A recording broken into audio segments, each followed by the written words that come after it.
बिस्मिल्लाहिर्रहमानिर्रहीम अस्सलाम वालेकुम फ्रेंड्स। आज मैं आपके साथ शेयर करूंगी होममेड खोया बनाने की रेसिपी, जो कि बाज़ार से कई गुना ज़्यादा बेहतर घर में साफ़ सुथरे तरीके से हम ये बनाएंगे। बहुत ही आसानी से ये मज़ेदार सा दानेदार खोया बन के तैयार होने वाला है। तो स्टेप बाय स्टेप वीडियो को देखिएगा। तो चलिए स्टार्ट कर दें। सबसे पहले एक कढ़ाई में मैंने थोड़ा सा ब्रश की मदद से कुकिंग ऑयल पूरी कढ़ाई पे लगा दिया और 3 से 4 खाने के चम्मच पानी मैंने डाल दिया इसके पैंदे में। ये स्टेप करने से ना आपका जो दूध गाढ़ा होने के बाद बिल्कुल भी नहीं नीचे लगेगा, जो कि एंड पे मैं आपको दिखाऊंगी। और यहाँ पे साथ ही मैंने 2 किलो दूध लिया था। दूध जो है वो फुल क्रीम लिया है, खुला दूध मैंने लिया। और खोया बनाने के लिए दूध का अच्छी क्वालिटी का होना बहुत ज़रूरी है। यहाँ पे अब मैंने इसको उबालने के लिए चढ़ा दिया था ढक्कन से कवर करके। जब इसमें उबाल आ जाएगा तो उसके बाद हमने इसको अच्छे से मिक्स करना है। ये जो मलाई है ये साइडों से हम उतारते जाएंगे, दूध में मिक्स करते जाएंगे। अब मेन स्टेप आता है यहाँ पे। अब हमने इसको चूल्हे की आंच को तेज़ ही रखना है। दम वाली आग करके तो हमने इसको गाढ़ा बिल्कुल नहीं करना, नहीं तो फिर इसका कलर जो है वो डार्क हो जाएगा, जो कि हमें बिल्कुल भी नहीं चाहिए। चूल्हे की आंच तेज़ करके हमने इसको पकाना है। स्टार्ट में ऐसा बिल्कुल भी नहीं है कि दूध नीचे लग जाएगा, बिल्कुल भी चांसेस नहीं है इसके नीचे लगने के। चूल्हे की आंच तेज़ ही हमने रखनी है और तेज़ आग पे हम इसको पकने छोड़ देंगे। मैं इसको बना रही थी और साथ किचन के बाकी काम कर रही थी, तो वक्फे वक्फे से मैं इसका जो चम्मच जो है वो चला रही थी। तकरीबन 20 मिनट इसको पकने के बाद ना फिर हमने इसको तवज्जो देनी है, जो कि आगे चल के मैं आपको दिखाऊंगी। अब यहाँ पे मैंने चूल्हे की आंच तेज़ रखी हुई है, देख सकते हैं बबल से अंदाज़ा आपको हो रहा होगा। अच्छे से मिक्स किए और इसको पकने छोड़ देंगे। वक्फे वक्फे से बस 1-2 दफ़ा मैंने चम्मच जो है वो चला लिया था। और दूध पकते हुए अगर बॉयल आके ऊपर आ जाए तो फिर आपने चूल्हे की आंच बिल्कुल थोड़ी सी हल्की थोड़ी देर के लिए कर देनी है। और जब दूध का टेम्परेचर थोड़ा सा नॉर्मल हो जाएगा दोबारा से आप तेज़ आग करके इसको पकने छोड़ दें। तो यहाँ पे आपने इसके सर पे खड़े नहीं होना, लेकिन आसपास ही रहना है। वक्फे वक्फे से चम्मच चलाते रहें। और यहाँ पे तकरीबन 10 मिनट माशाल्लाह से गुजर चुके थे। दूध काफ़ी हद तक पक के तो ये गाढ़ा हो चुका है। 10 मिनट के बाद मैंने आपको जो क्लिप दिखाया था दोबारा से मिक्स किया था इसको और दोबारा से तेज़ आग कर दी थी। ये जो क्लिप मैं आपको दिखा रही हूँ ये 20 मिनट के बाद वाला है।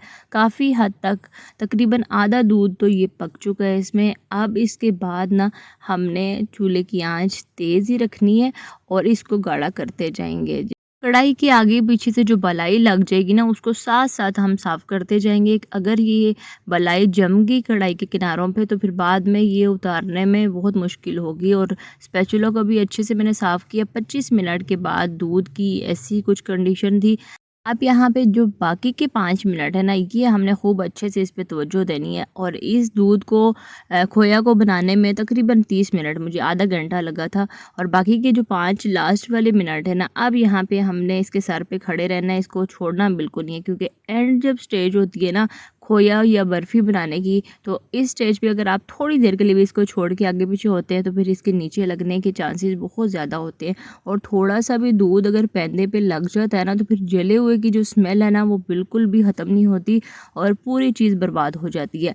तो यहाँ पे अब बाकी के जो 5 मिनट है ना, अब हमने इसके सर पे खड़े रहना है, चम्मच मुसलसल चलाते जाएंगे। और देख सकते हैं माशाल्लाह से ये दानेदार सा खोया बनना स्टार्ट हो गया है, ज़बरदस्त किस्म का। और कलर भी आप देख सकते हैं इसका डार्क बिल्कुल भी नहीं हुआ। तो इसके किनारों को भी साफ़ करते जाएंगे। बाकी 1 से 2 मिनट अब हमने मज़ीद इसको पकाना है। बहुत ज़्यादा जो है ना हमने इसको गाढ़ा नहीं करना, थोड़ा सा लिक्विड जो है ना वो हम रहने देंगे इस तरीके से। ये देख सकते हैं इसके दाने जो है ना खोए के बड़े ज़बरदस्त से बन चुके हैं।